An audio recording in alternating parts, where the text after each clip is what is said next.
Nanti bisa dijelaskan lebih lanjut. Yang jelas kita mempersiapkan berbagai ruas jalan tol, termasuk juga kita ingin memastikan manajemen rekayasa lalu lintas untuk mengantisipasi kemacetan yang mungkin terjadi.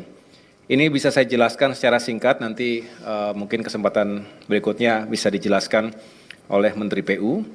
Jadi jalan tol di Pulau Jawa yang operasional itu sepanjang 1.830 km.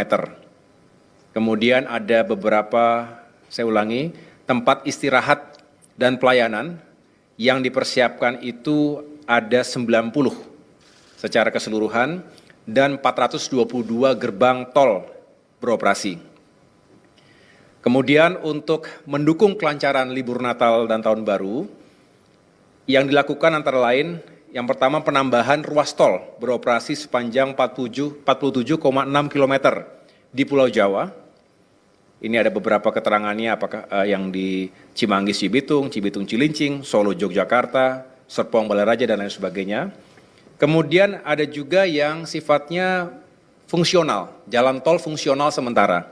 Nah ini kebetulan nanti malam kan saya akan bersama Bapak Menhub mencoba trek direct train dari Jakarta ke Yogyakarta.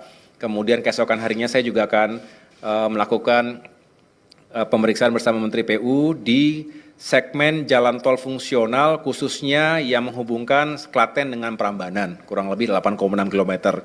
Karena ini sifatnya belum 100% sempurna, karena sifatnya fungsional, maka memang ada beberapa yang belum sangat optimal. Tetapi kami ingin memastikan bahwa walaupun belum 100% bisa dioperasionalkan dan masih sementara sifatnya, tetapi tetap kita utamakan keselamatan dan kenyamanan masyarakat pengguna jalan tol tersebut.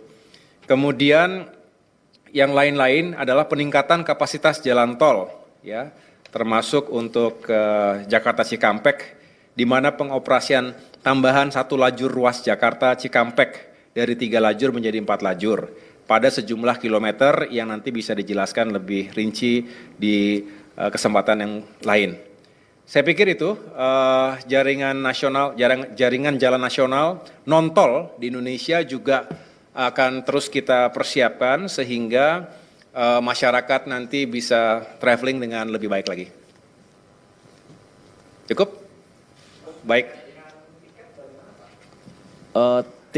Tarif perjalanan transportasi umum selain pesawat, apakah ada juga yang bisa diturunkan atau seperti apa skema untuk biaya perjalanan masyarakat nanti? Terima kasih. Ya, terkait tiket, memang beberapa saat yang lalu sudah diumumkan juga kepada publik atas upaya yang dilakukan oleh Kementerian Perhubungan dan berbagai stakeholder lainnya, karena terkait dengan tiket pesawat misalnya, ada elemen aftur yang berpengaruh secara signifikan. Kemudian juga penurunan jasa ke bandar udaraan, baik yang ditanggung oleh passenger, oleh consumer, maupun oleh maskapai, termasuk jasa pengelola bandara di berbagai tempat.